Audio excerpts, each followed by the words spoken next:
Tantor Audio, a division of Recorded Books, presents Fear and the First Amendment, Controversial Cases of the Roberts Court, by Kevin A. Johnson and Craig R. Smith. Narrated by David Marantz. 1. Fear as a recurring theme in First Amendment conflicts. On February 13, 2021, 57 senators, including 7 Republicans, voted to convict ex-President Donald Trump on one article of impeachment. That number was 10 shy of the number needed for a conviction on the charge of incitement to insurrection. However, the impeachment trial left us with several questions. What led the House of Representatives to interpret the President's words as incitement?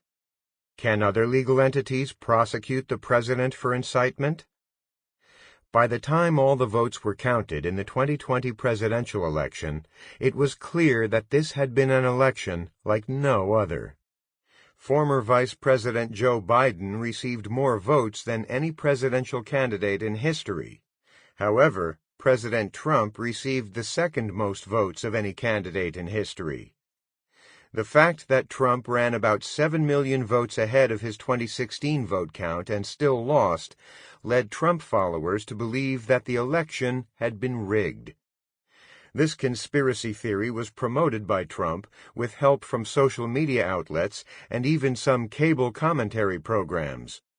More responsible elements in the media referred to Trump's claims as the big lie. On the day before Congress was to convene to certify the results of the Electoral College, security forces in Washington, D.C. alerted Mark Meadows, the president's chief of staff, that right-wing groups were planning to mass at the Capitol. According to the June 28, 2022 testimony of Meadows' aide Cassidy Hutchinson to the House committee investigating the events of January 6, 2021, she accompanied Trump, Meadows, and the then head of security Anthony Ornato to a rally on the ellipse across from the back of the White House. For security reasons, anyone entering the rally site had to pass through magnetometers. Some entering the area surrendered weapons. Others refused to enter, evidently not wishing to surrender weapons. According to Hutchinson, when Trump surveyed the rally, he asked for an explanation as to why it was so small. He was told about the deterrent effect of the mags. He immediately ordered the screening to stop and to let all comers in. He was overruled by security forces and became irate. Once he calmed down, he led a delegation on stage to speak to those in attendance.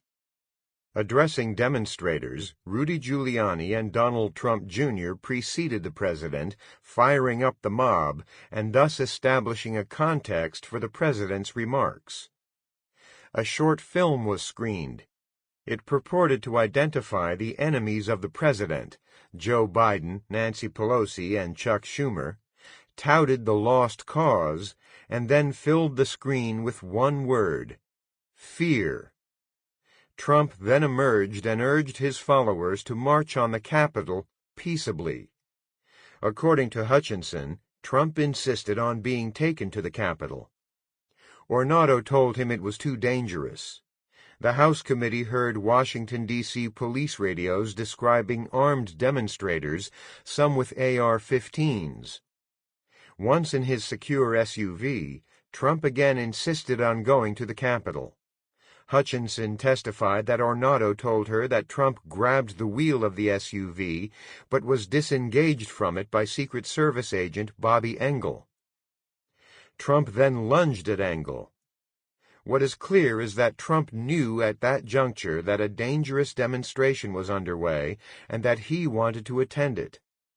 In the meantime, demonstrators already at the Capitol were joined by the mob from the rally. They viciously attacked the small band of Capitol Police who were protecting the building. They broke through the police lines, smashing windows and doors, and broke into the Capitol itself. It was the worst attack on the Capitol since the British invasion of 1814. 5 people died, including a Capitol police officer, and many were injured in the melee that followed. Trump's followers trashed the building, some urinating in its hallways. They began to chant, "Hang Mike Pence," and the vice president, in a secure location, was notified of the danger. Trump tweeted his indifference to Pence's plight. The floors of the House and Senate and many congressional offices were attacked in the midst of the insurrection. One demonstrator made his way into Speaker Pelosi's office, sat in her chair, and put his feet on her desk. He left a note behind, "We will never back down." Another took her podium and paraded with it through the Capitol rotunda. Many demonstrators claimed to be following orders of the president. Other demonstrators were heard to yell, "Where's Nancy?" and others continued to rant, "Hang Mike Pence." The nation was shocked. Despite pleas from his staff and family, Trump did nothing. Emails and texts sent to Meadows from Fox News contacts, among others, urged him to get the president to call off the demonstration. Trump still did nothing. Eventually, order was restored, and Congress certified the election over the objections of 140 House Republicans and several Senate Republicans. Over the course of the next week, President Trump was impeached, this time for inciting an insurrection. Incitement to violence is a crime in many states and with the federal government. The federal statute reads, "Whoever incites, sets on foot, assists, or engages in any rebellion or insurrection against the authority of the United States or the laws thereof, or gives aid or comfort thereto, shall be fined under this title, or imprisoned not more than 10 years, or both, and shall be incapable of holding any office under the United States." But what is the actual definition of incitement? What is the burden of proof that a prosecutor must meet to prove incitement? Supreme Court Justice Oliver Wendell Holmes argued that for speech to be proscribed, that is, to lose First Amendment protection, it must be a true threat, which he defined as presenting a clear and present danger. However, in his dissent in Abrams, Holmes condemned the government's attempts to check the expression of opinions that we loathe and believe to be fraught with death, unless they so imminently threaten immediate interference with the lawful and pressing purposes of the law that an immediate check is required to save the country. That same year, Holmes developed his test with a powerful metaphor in the Schenck ruling when he argued that falsely shouting fire in a theater and causing a panic was not protected by the First Amendment. Such speech presented a true threat. Thus, Holmes used context to establish when protected ideological speech becomes prosecutable action. What emerges from these opinions is a dialectic between the fear of imminent danger and the fear of quashing legitimate protest. The next step in the development of the true threats doctrine came in a case that reinforced the use of context to determine whether words could be seen as actions. In this case, the fear of a threat won out over the fear of censorship. During World War II, a pamphleteer named Chaplinsky was stopped from distributing pamphlets by a local constable. Chaplinsky called the officer a goddamned Nazi. The officer then struck Chaplinsky. The Supreme Court ruled that in the context of the war with Nazis, Chaplinsky's words were tantamount to throwing the first punch, and thus a true threat to the sheriff, an action not protected by the First Amendment. In context, Chaplinsky had uttered fighting words. But after the war, the pendulum began to swing back in favor of protecting legitimate protest. In its 1949 ruling in Terminello v. the City of Chicago, the Supreme Court held that even anti-Semitic diatribes were protected speech because they represented an ideological point of view. The speaker, who had been convicted of disorderly conduct, had condemned, among others, atheistic, communistic Jewish or Zionist Jews. The instructions of the sitting judge are relevant in the case of Trump. The judge instructed the jury that the prosecutor need only prove that the speech stirs the public to anger, invites disputes, brings about conditions of unrest, or creates a disturbance. Writing for the majority and overriding the judge when the case reached the Supreme Court, Justice William O. Douglas argued that controversial viewpoint speech often contributes to reform and is therefore protected. It may indeed best serve its high purpose when it induces a condition of unrest, creates dissatisfaction with conditions, or even stirs people to anger.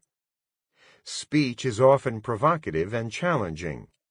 It may strike at prejudices and preconceptions and have profound unsettling effects as it presses for acceptance of an idea. Douglas set a high bar for conviction.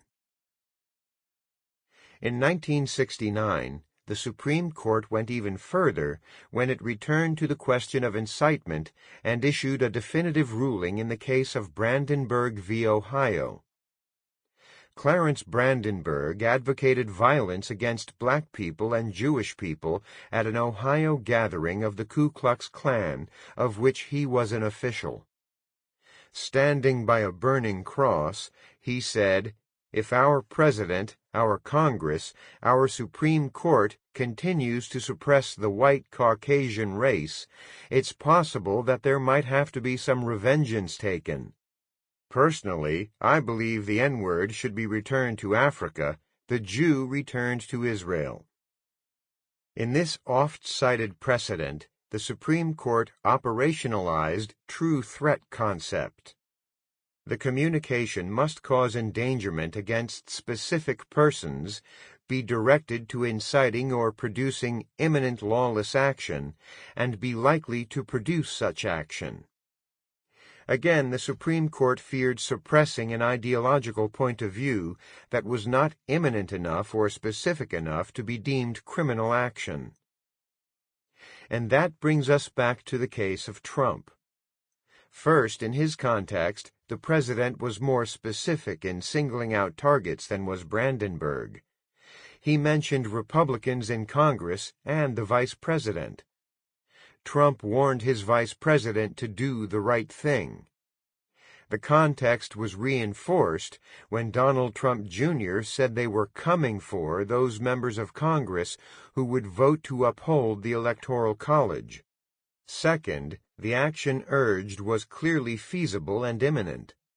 The Capitol was just blocks away, and the mob was clearly capable of storming it. When he spoke, President Trump encouraged the demonstrators to march on the Capitol. "We are going to walk down Pennsylvania Avenue. We will never give up. We will never concede. It will never happen. You don't concede when there's theft involved. Our country has had enough. We will not take it anymore." Third, the action that resulted was illegal. The mob was clearly capable of disorderly conduct and posing a threat. But is that what Trump advocated for in his remarks? They can be read in the context of Giuliani's call for trial by combat. Furthermore, Trump urged his followers to fight like hell. While the rioting took place, many members of Congress literally feared for their lives. During the second trial to remove Trump from office, the U.S. Senate was free to assess whether Trump violated the Brandenburg Standard. Did Trump's words constitute a true threat, or were they merely protected ideological speech? As we have seen, not enough senators voted for removal of the president from office in the short time he had left, even though a majority believed he was guilty. If the deaths at the Capitol and the damage done to the premises are interpreted in their context to result directly from Trump's words, a jury might be more likely to find him guilty of insurrection. Support for such a charge might emerge from the trials of the more than 500 people indicted for insurrection at the Capitol. The opportunity for such action developed over the next few months. Attorney General Racine of the District of Columbia looked into charging Trump under the D.C. statute that carries a sentence of 6 months in jail. A Mississippi congressman in league with NAACP asked that Trump be charged with violating the 1871 Ku Klux Klan Act, which makes it a crime to conspire to commit an illegal act. As we have seen, the House committee investigating the events of January 6, 2020, amassed evidence that built a case for indicting Trump for insurrection and incitement. But can a former president be charged for crimes he committed while president? Most legal scholars agree that he can. In fact, President Ford pardoned former President Nixon in 1974, explicitly so that Nixon could not be prosecuted for obstruction of justice, among other infractions. The determining factor in any cases that are brought forward will be whether the jury is allowed to consider whether context creates meaning, thus converting protected speech into a true threat to the nation. Thus, the dialectic of fear that we pursue in this study was readily apparent in the case of President Trump. Many of his supporters feared that conviction would chill ideological speech. Many of his prosecutors feared the lack of a conviction would encourage more insurrection or weaken insurrection statutes. The tension between these two fears will surface at the Supreme Court level if the president, his son, and/or his lawyer are convicted of inciting insurrection and one of them appeals his conviction. The intensity of this moment is just one of the reasons we examine how fear functions in the decision-making of the Supreme Court. The case of President Trump provides a preview of two of this book's goals. First, we examine what fears motivated the parties involved in the cases we examine. Second, we examine how these fears operated dialectically to open these cases to various appeals. To accomplish the first goal, we need to examine how fear has surfaced during various crises, and then move on to operationalize fear on the phenomenological level, two tasks to which this chapter now turns. Fear as a theme. Fear is a persistent theme in the history of the First Amendment. At a basic level, advocates of the Bill of Rights of the United States U.S. Constitution were fearful of government intrusion into the lives of its citizens. Motivated in large part by the fear of tyrannical rule, the First Amendment of the U.S. Constitution places 4 specific restrictions on government intrusion into the lives of Americans and affords U.S. citizens the right to petition the government for the redress of grievances. The freedom to practice one's religion is a response to fears of religious persecution.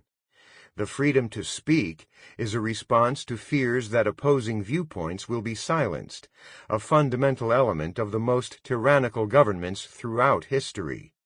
The freedom of the press is a response to the fear of government manipulation of its citizens and the right of those citizens to receive information. The right of the people to peaceably assemble is a response to the fear that government will restrict contact between citizens. Taken together, the First Amendment and the rest of the Bill of Rights are statements against our collective fear that the government will become too involved in regulating our lives. They reflect the enlightened position of Jean-Jacques Rousseau that government should serve the people, not the other way around. However, we are quick to note that fear may also work in the other direction to inhibit certain types of expressive freedom. Laws against depicting nude minors stem at least in part from the fear that such depictions will sexually stimulate or motivate adults to act in sexual ways with minors, or that the photographer of a nude child will have erotic feelings toward his or her subject. Laws against the burning of crosses stem in large part from the way burning crosses have been used to inspire fear of bodily harm in the history of white supremacist violence against black people. Burning crosses have led to lynchings. Laws against slander and libel are partially rooted in the fear that words will damage a person's reputation. Defamation means to lose face, to defame. Laws against untruthful commercial speech are partially motivated by the fear that businesses will value profits over the health and safety of their customers. In short, a whole host of fears motivates calls to restrict individual expression. Fears are sometimes well-grounded, and sometimes they are not. The relationship between fear and the First Amendment persists at the boundary between the present and the future, and in the relationships between the self, others, and our government. Fear is persistent in First Amendment controversies. What happens in the future if we don't act now to curb harmful speech? What happens if we do not set a precedent against harmful speech? What happens if in our quest to protect ourselves against harmful speech, we end up stifling beneficial speech or chill the free marketplace of ideas? What happens if in calling for the government to suppress others' speech, we empower the government to silence our own expression? The First Amendment can be scary. Limitations on the First Amendment can be scary. The absence of the First Amendment can be scary. This book discusses the role of fear in contemporary American First Amendment cases that have made their way to the Supreme Court. From the fear that violent video games will encourage our children to behave in aggressive ways toward other people, that unlimited union and corporate contributions to election campaigns will cripple democratic elections, and that pro-drug speech at school events will encourage students to use illegal drugs, through to the fear that allowing expletives to air on network television will encourage youth to be vulgar, and that allowing protests at military funerals will harm the reputation and emotional stability of family members of the deceased and will destroy the sanctity of a proper burial, Americans have confronted the Roberts Court with a host of challenges that lie at the intersection of fear and the First Amendment. As figured in historical and recent First Amendment controversies and jurisprudence, fear is at times vague, ambiguous, contested, and multifaceted. Fear is both explicitly articulated and implicitly felt, and sometimes the way fear is articulated and felt is less than clearly expressed or expressible. Yet fear is persistent in First Amendment history and in so many cases that have appeared before the Roberts Court. If fear is ambiguous, it is not because we have made it so. Rather, this book identifies the way cases in the Supreme Court have rendered fear as ambiguous and hence rhetorical. The meaning of fear has been contested such that fear has become important to the various parties in a given case. For the purposes of this book, therefore, whether a given fear is valid or not is less important than its persistence as a factor in First Amendment cases. What is more important for our purposes is that the perspectives that lead to the language of fear become the basis, and sometimes the foundational basis, for many First Amendment conflicts. Sometimes those perspectives are logical and rational, and sometimes they are illogical and irrational. That in so many cases they are serious and/or prevalent, regardless of how logical and rational they are, is one of the central contributions of this book. The ambiguity of the term fear, of course, is rooted in different perceived experiences that lead people to apply fear to their interpretation of events. One person might use fear to denote being unsettled, while another uses fear to mean they are terrified. The word fear may be used as a motivational tool to get people to take an issue seriously and do something about it, or it may be used more loosely as just an expression. From a rhetorical perspective, it is significant to note that the language of fear is persistent and prevalent in First Amendment cases, both because it explains the nature and scope of the language of fear, and because such an understanding is necessary to developing ways to talk about and strategize around fear in future First Amendment conflicts. A clash of fears may produce a conflict no matter what the actual level of fear is. In other words, one person may sue another because they are unsettled, and the other may defend themselves in court because they are terrified, even though both use the word fear to express their emotional states. Discerning who feels more fear in a particular case is less important to this project than the way parties express fear in their rhetoric. For example, in Snyder v. Phelps, discussed in Chapter 5, the majority opinion applies a language of fear in the unsettling sense to express their unsettled, fearful idea that churches will be liable to a flood of intentional infliction of emotional distress claims, valid or not, whereas the minority opinion expresses being terrified, fearful, because of nightmares and night sweats due to being unable to properly mourn the death of their veteran son in combat, valid or not. One fear operates on the register of being terrified, the other on the register of being unsettled. Regardless, the unsettling version of fear won in that case. From a rhetorical perspective, the validity of these types of fears is less important than the need to take them seriously if they are to be productively managed in future cases. For example, when addressing the court, it would be unwise to dismiss the court's unsettling fear as invalid, even if we believe it to be so, and wise to use their language of fear as a persuasive resource for future cases relevant to that form of expressed fear. Our central argument in this book is that at times fears are ambiguous, both in their interpretation and expression, and at other times they are clearly known and expressed, even as they are persistent in First Amendment cases that have appeared before the Roberts Court. More simply and broadly, fear is significant and rhetorical in First Amendment conflicts. We do not maintain that fear motivates every First Amendment decision. Rather, we argue that fear surfaces as a theme in several important controversial cases and opinions that are precedential.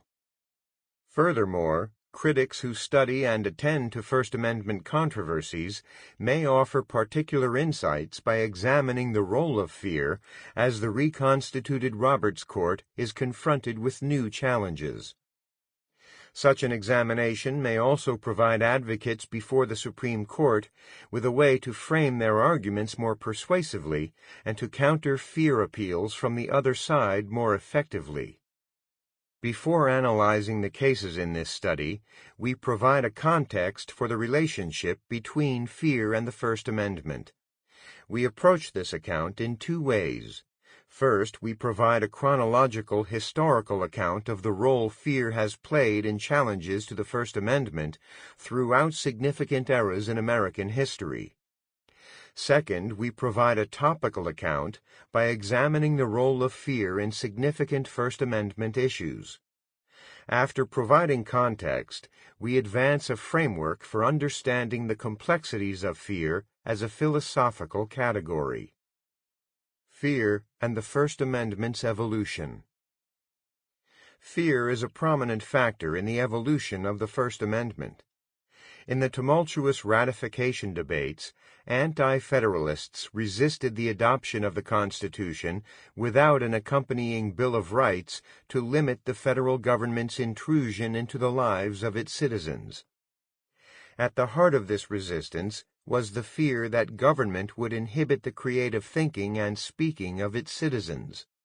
The anti-federalists feared that without liberated and educated citizens, Sample complete.